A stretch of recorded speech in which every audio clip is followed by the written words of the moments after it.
Baiklah, Assalamualaikum warahmatullahi wabarakatuh. Selamat pagi anak-anak. Di pertemuan kali ini kita akan membahas masalah iman kepada kitab-kitab Allah.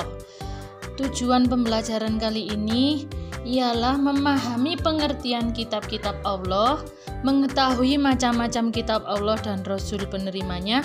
Yang ketiga, beriman kepada kitab-kitab suci yang diturunkan kepada Allah Subhanahu wa Ta'ala. Yang pertama, pengertiannya yaitu kitab adalah istilah dalam bahasa Arab yang berarti buku atau kitab. Dalam konteks agama Islam, istilah kitab menunjukkan bahwa wahyu atau kitab suci yang diberikan oleh Allah kepada para nabi dan rasul sebagai petunjuk umat manusia. Jadi, manfaatnya diturunkan kitab kepada kita itu sebagai petunjuk dalam kehidupan kita agar kita tidak berbuat menyimpang terhadap apa yang telah diajarkan kepada kita.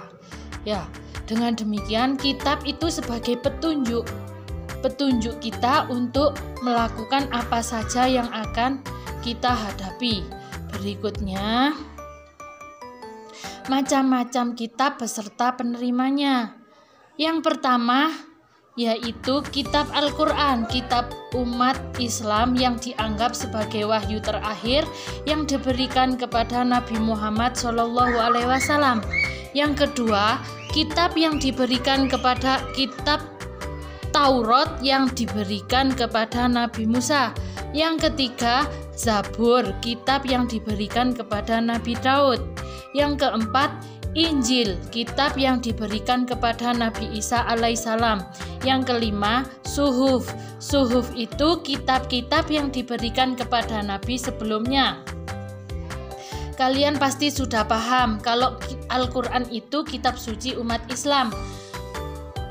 Untuk Injil itu kitab suci umat Kristen. Ya, maka dari itu kita harus memahami apa isi kitab tersebut. Kalau kitab suci Al-Quran berarti kita harus paham apa isi Al-Quran itu sendiri.